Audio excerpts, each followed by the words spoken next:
देखिए, देहात में लोग कहावत कहता है जो मुखिया मुख से चाहिए।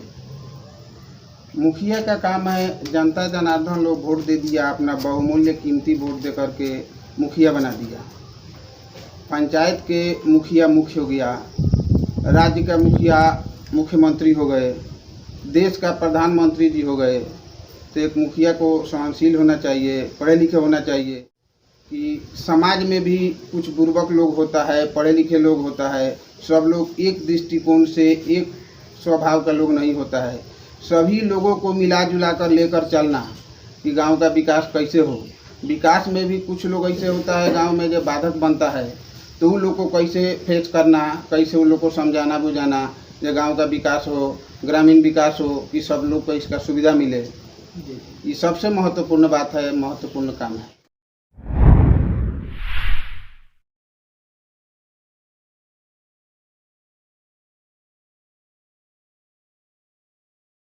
नमस्कार, मैं अनुराग कुमार शर्मा और आप देख रहे हैं डेली लाइव न्यूज। आज के इस खास बातचीत कार्यक्रम में हमारी टीम पहुंची है ग्राम पंचायत राज बड़हरवा कला पूर्वी के वर्तमान मुखिया प्रतिनिधि अरुण दुबे जी के पैतृक आवास में। जानकारी के लिए बता दूं, जो बगल में बैठे हुए अरुण दुबे जी है। तो आइए इनसे रूबरू होते हैं और जानते हैं इनके विगत 5 वर्षों के कार्यकाल के बारे में कि इन्होंने कितने कार्यों को धरातल पर उतारा है और पंचायती राज में एक मुखिया की क्या क्या जिम्मेदारियां होती है। तो सबसे पहले चैनल से जुड़ने के लिए बहुत बहुत धन्यवाद दुबे जी। नमस्कार। सबसे पहले आप सभी का स्वागत है हमारे पंचायत में, हमारे गांव में, हमारे प्रखंड में। दुबे जी, सबसे अहम बात आप ये आ रही है कि आप विगत 5 वर्षों से मुखिया का प्रतिनिधित्व कर रहे हैं, तो पंचायती स्तर पे एक मुखिया को कैसा होना चाहिए? देखिए, देहात में लोग कहावत कहता है जो मुखिया मुख से चाहिए।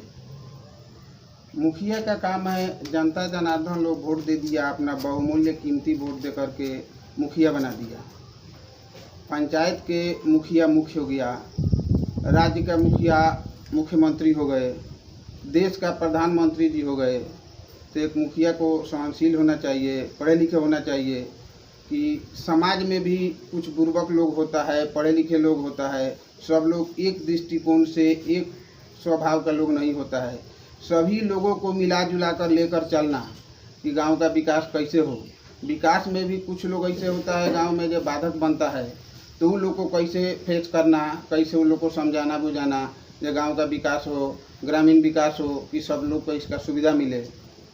ये सबसे महत्वपूर्ण बात है, महत्वपूर्ण काम है। लेकिन सबसे अहम बात आप ये कि आपने बोला कि सबको मिला के लेके चलना और विकास करना, तो आपने सबको मिला कर लेकर चला और पंचायती स्तर पे आपने विकास किया है जी। तो विगत 5 वर्षों में आपके जो कार्यकाल किए उससे जनता खुश है? हमारे ख्याल से तो जनता खुश है, क्योंकि पक्ष या विपक्ष हमने ये नहीं देखा। हमारे पक्ष का हो या वोट दिया हो या नहीं दिया हो, हमने सब किसी को मिला करके चला है और सब किसी का विकास का काम किया है। बिल्कुल बिल्कुल, ये तो आप बात बिल्कुल सही कह रहे हैं कि जीत जाने के बाद अगर जनता वोट दे या न दे, मत अपना दे या न दे, प्रतिनिधि के लिए सभी लोग बराबर होते हैं। लेकिन सबसे अहम बात यहाँ पे आ रही है कि विगत 5 वर्षों में आपने पंचम वित्त आयोग से कौन कौन से कार्य को अपने पंचायत के धरातल पे उतारा है? पंचम वित्त आयोग से हमने सोलिंग करवाया है पंचायत के अंदर लगभग 6000 फीट। पूरे वार्डों में या फिर एक ही वार्ड में? न, पूरे वार्ड में। जी जी जी। पूरे वार्ड में कुछ न कुछ हर जगह सोलिंग हुआ है। ज़्यादातर सोलिंग करवाए हैं हम पंचम वित्त आयोग। सोलिंग बोले तो ईटीकरण या फिर पेवर ब्लॉक? ईटीकरण करवाया। फेवर ब्लॉक तो अभी आया है। जी जी जी। तो अब मैंने ख्याल आ रहा है कि जब फेवर ब्लॉक से ही कराया जाए। पहले नहीं था, पहले ईटकरण ही हुआ है। तो ये तो पंचम से आपने सिर्फ और सिर्फ ईटीकरण का ही कार्य किया है, लेकिन 14वीं वित्त आयोग से आपने कौन कौन से कार्यों को धरातल पे उतारा है? 14वीं वित्त आयोग से भी हमने पीसीसी किया है, ज़्यादातर पीसीसी किया है 14वीं वित्त आयोग से। जी जी।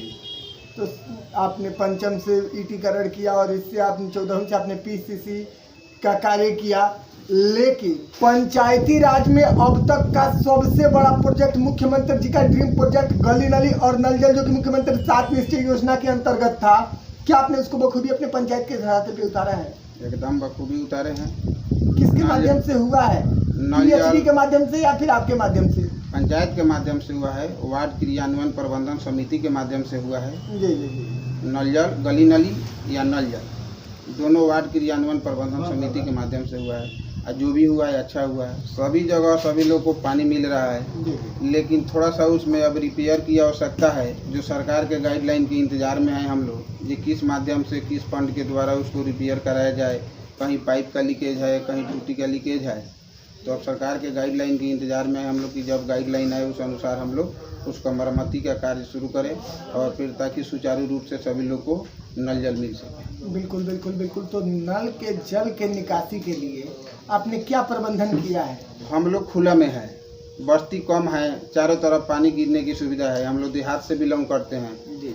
शहर टाउन में है सो घना बस्ती होता है, वहाँ पे पानी निकासी की परेशानी होती है, कठिनाई होती है। हम लोग के यहाँ कोई परेशानी नहीं है, कोई कठिनाई नहीं है।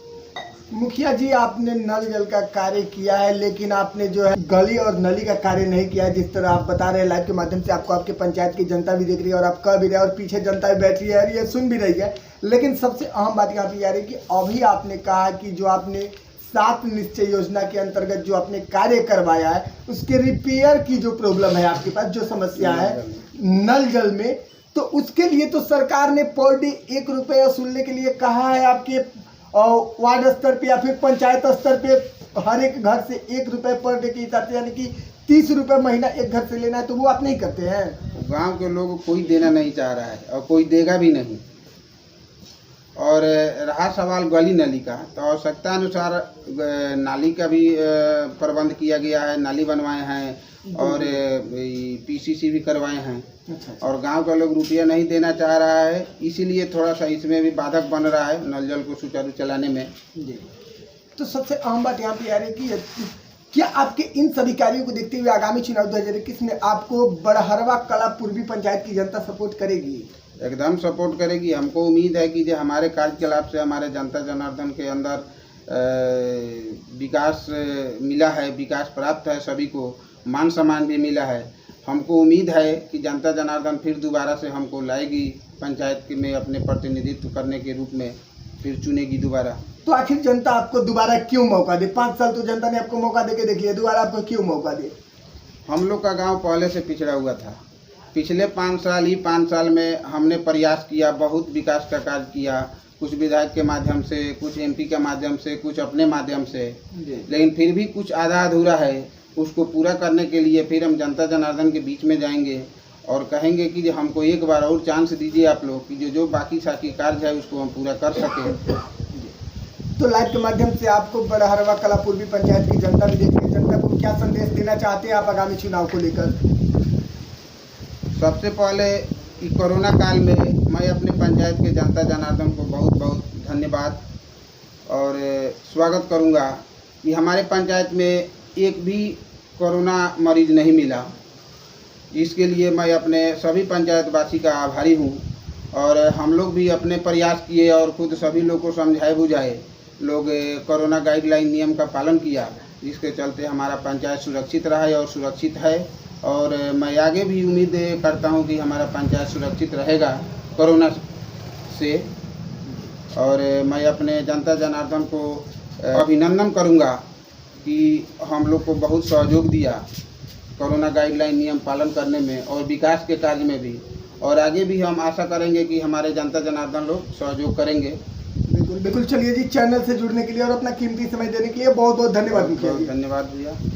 जानकारी के लिए बता दूं कि अभी हम लोग रूबरू हो रहे थे बड़हरवा कला पूर्वी पंचायत के वर्तमान मुखिया प्रतिनिधि अरुण दुबे जी से, जिनका स्पष्ट कहना है कि जनता सुरक्षित है तो मैं सुरक्षित हूँ। हालांकि इन्होंने जैसा कि बताया कि कोरोना का मरीज अब तक शुरू से लेकर अब तक एक भी इनके पंचायत में नहीं मिला। कहीं ना कहीं जनता ने कोरोना के गाइडलाइन को पालन किया और जिसकी वजह से इनके पंचायत की जनता जो है उस महामारी से दूर रही।